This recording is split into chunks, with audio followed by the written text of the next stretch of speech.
The international incident that I focused on was the Colombian peace deal of 2016. Some fun facts about my birth country. It was liberated from Spain by Simón Bolívar and his army, and it became part of what was called the Gran Colombia, which also included Venezuela and Ecuador. It has a long history of civil war and violence. Today, Colombia is home to 40 million people. Its current president is Iván Duque. It is the fourth largest coal producer, third largest coffee exporter, and second largest cut flour exporter. It also sits in a very important geographical location. With all these natural resources, one would think that Colombian society and economy would be flourishing. However, as we can see, the Gini index shows a different story. Colombia's inequality has plagued the country ever since its inception. Some Colombians, especially those in rural areas that were affected most by inequality, were witnesses to Che Guevara's Marxist revolution in Cuba. Those farmers and others who felt left back by the system decided to take justice into their own hands. The Colombian conflict began in the mid-1960s as the rebel groups, or guerrilla, fought the government on the idea of equality. Other actors such as paramilitary groups also arose during the conflict. One of the most famous guerrilla groups is the FARC, or the Revolutionary Armed Forces. They initiated in 1964 and were a communist-inspired peasant army. Their goal was to fight for social justice for Colombia's poor and rural communities. Another guerrilla group is the ELN, or the National Liberation Army. They were founded the same year as the FARC in 1964 and also shared the same Marxist ideology. However, they differentiate themselves because their first recruits came from the church. At its peak, it boasted in an army of about 5,000 soldiers. Although the ELN has lived in the shadows of the FARC ever since its inception, since the signing of the peace agreement, they are now considered the oldest and largest insurgency in Latin America. Today, they have about 2,000 combatants. What makes the Colombian conflict so interesting and at the same time so vicious is the creation of paramilitary groups.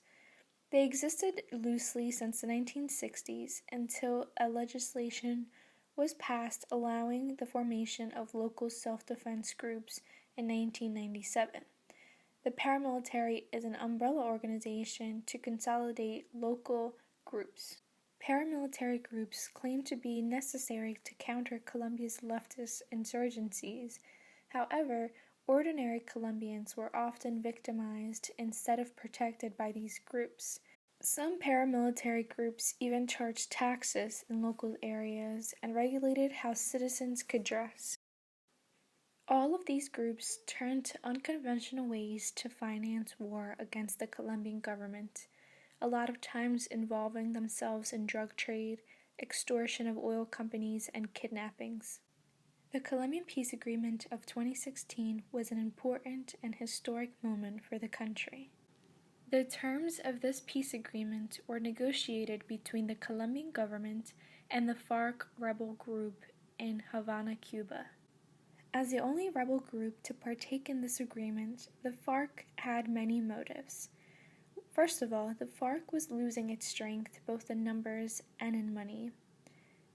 The FARC was also motivated by the impunity, political representation, and security promised in the agreement. The Colombian peace agreement included a ceasefire and a surrender of arms by the FARC rebel groups. It also included a reintegration roadmap, impunity to all those who committed atrocities, governmental representation, and rural reform, the stopping of illicit drug crops. The agreement also promised infrastructure development, education, assistance with jobs, guarantees for reconciliation, coexistence, tolerance, and non-stigmatization. However, not everyone was happy with the terms of the peace agreement. The Democratic Center Party was a ferocious opponent to the peace deal, and when the peace deal was brought up to referendum, the country voted against it by a very, very small margin. Since the original agreement failed at the referendum, new negotiations have taken place and a new peace agreement was signed between the Colombian government and the FARC rebel groups. While President Santos was still in power, initial successful phases of demobilization and disarmament took place. However, since Duque became president, he has undermined the peace deal as agreed by his predecessor and has introduced alternative policies that have created instability and given a rise to violence once again. About 1,800 former guerrilla fighters have returned to violence. Illicit drug production has soared. The Colombian conflict may not have ended after all. These were the references used for the making of this video.